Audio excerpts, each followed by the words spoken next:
அனைவருக்கும் வணக்கம். Suganthan tax channel மூலிமா உங்களை சந்திக்கிறதுல எனக்கு ரொம்ப மகிழ்ச்சியாக இருக்குது. நீங்களே உங்களை பற்றி பெருமையாக நினைக்கணுமா? அது என்ன? அது என்னன்னு நீங்கள் நினைக்கிறீங்களா? அதை பற்றி தான் இப்போ நம்ம பேச போகிறோம். நான் சேமிப்புனால் கிடைக்கிற நன்மையை பற்றிய கருத்துக்களை உங்கள்கிட்ட நான் சொல்ல போகிறேன். சேமிப்பு அதனால் நம்ம அவசர காலத்தில் பயன்படுத்தலாம்.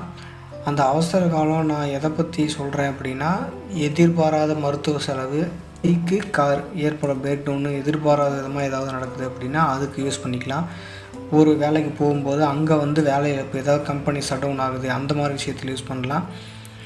நமக்கு எல்லாத்துக்கும் தெரிஞ்ச விஷயம், இந்த கோவிட் காலத்தில் எல்லோரும் வேலை இல்லாத ரொம்ப கஷ்டப்பட்டாங்க. அந்த மாதிரி காலகட்டத்திலையும் இதை நம்ம பயன்படுத்திக்கலாம்.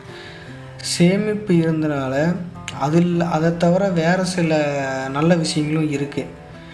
அது என்ன அப்படின்னா, சேவிங்ஸ் இருந்துச்சு அப்படின்னா நீங்கள் புதுசான ஏதாவது ஒரு விஷயங்கள் பண்ணலாம்.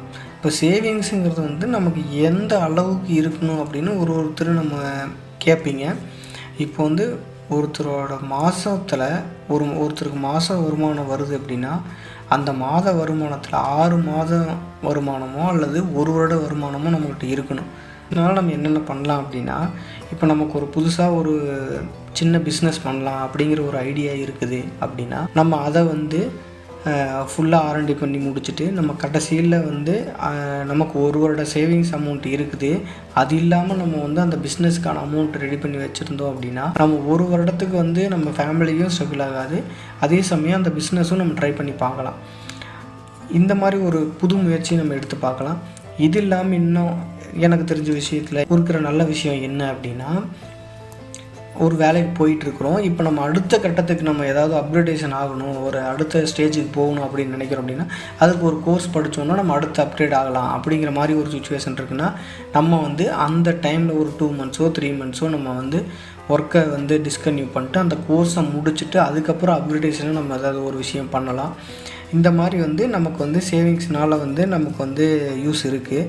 சேவிங் மூலமாக ஒரு சில பொருளை நம்ம பிளான் பண்ணி நம்ம வாங்க முடியும். சின்ன சின்ன பொருளாக நம்ம எது வேணால் வச்சுக்கலாம். ஒரு மொபைல் ஃபோனாக இருக்கலாம், ஒரு பைக்காக இருக்கலாம்.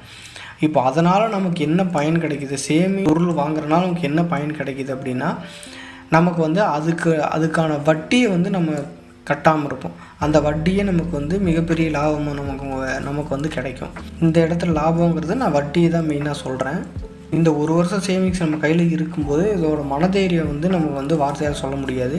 சேவிங்ஸை நம்ம பேசிகிட்டு இருக்கோம். எப்படி ஸ்டார்ட் பண்ணலாம் அப்படிங்கிறத பற்றி நம்ம பின்னாடி நம்ம பேசலாம். மினிமமாக ஒரு 500 ரூபாயிலிருந்து கூட நம்மளால் ஸ்டார்ட் பண்ண முடியும். நம்ம சேவிங்ஸை மாத வருமானத்தில் இருந்து 10லிருந்து ஒரு 25% நம்ம குறைஞ்சபட்சம் சேமிக்க ஆரம்பிக்கணும். இந்த மாதிரி சேமிக்க ஆரம்பித்தாதான் நம்ம பேசின அத்தனை விஷயங்களும் நம்மளால் அடைய முடியும். சேவிங்ஸ் எப்படியெல்லாம் பண்ணலாம், என்னென்ன வழி இருக்குது அப்படிங்கிறத பற்றி நாம் பின்னாடி வர்ற வீடியோவில் நம்ம பேசலாம். இதனால தான் நான் சேவிங்ஸ் இருந்தால் உங்களை நீங்களே பெருமையாக நினச்சிக்குவீங்க அப்படிங்கிறத நான் வீடியோவோட ஸ்டார்டிங்லேயே சொன்னேன்.